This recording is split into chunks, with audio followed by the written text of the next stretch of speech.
They say the sea takes only what it is owed. But in the heart of the Niger Delta, where the rivers bleed into salt and shadow, a bride once came from the water, beautiful, strange, and promised to no man. Her name is now forbidden to speak aloud. This is the story of the salt bride. The people of Abiud were used to the strange moods of the water. Some days, it shimmered gold. Other days, it boiled with black crabs that screamed like children. It was on such a day that Egbunu, the village's wealthiest trader, found her. He was returning from his canoe trip, paddling through the dense mangroves, when he saw her standing on a half-submerged log. A girl, barefoot, drenched, her skin pale and luminous like the moon reflected in water. She said nothing. He took her home.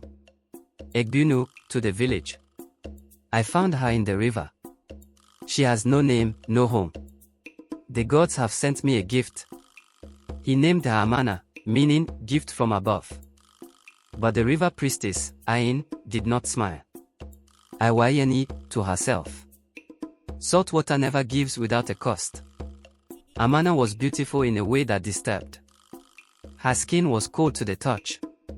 Her eyes changed color with the tide. She never blinked. And her footsteps left tiny salt prints on the floor. Still, Egbunu was proud. He dressed her in fine wrappers. Paraded her at market. Told the other men, Egbunu, the river has blessed me with a wife the gods would envy. He arranged the wedding. The entire village attended. Amana stood silent at the altar. When asked if she accepted, she only whispered, Amana, I do not belong here. The old priest faltered. But Egbunu waved his hand. Egbunu. She speaks like the tide, soft and uncertain. It is still a yes. They were wed. That night, the rains didn't fall. In the weeks after the wedding, strange things began to happen. The village's drinking water turned brackish. Fish began floating belly up. Children woke coughing with dry mouths. Egbunu's goats refused to drink from the stream. His crops wilted. His skin itched. And in his home, salt crystals began to form. On the windows. On the mirrors. Even in his bed. He confronted Amana. Egbunu, furious. What are you doing to me? She turned slowly, her hair dripping wet though she hadn't left the room. Amana, calmly. You married what you did not understand.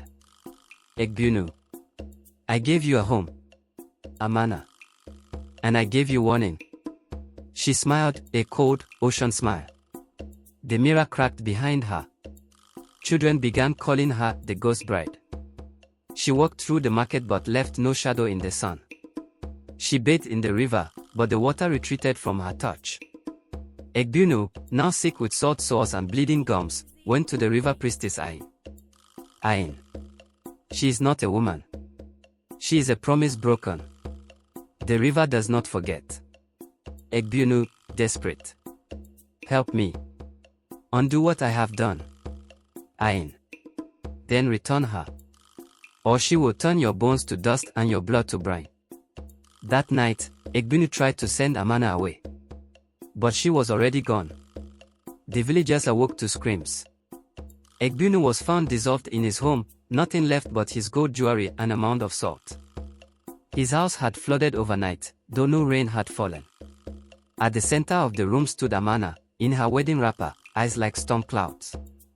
She turned to Ain. Amana, softly. I asked no one to bring me here. Ain. Then why stay? Amana.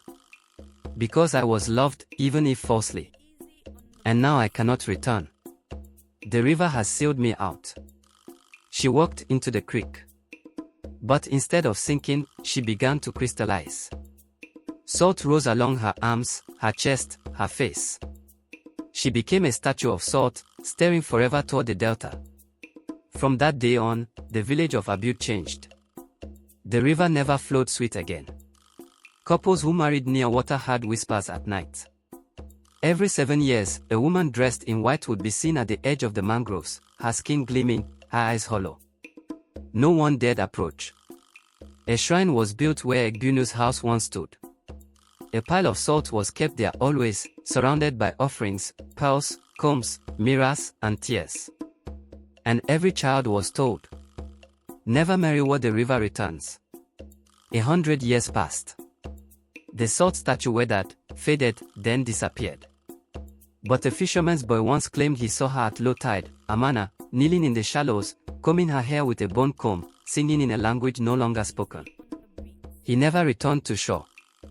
And the legend lives on. She was never just a woman. She was memory, punishment, and longing made flesh.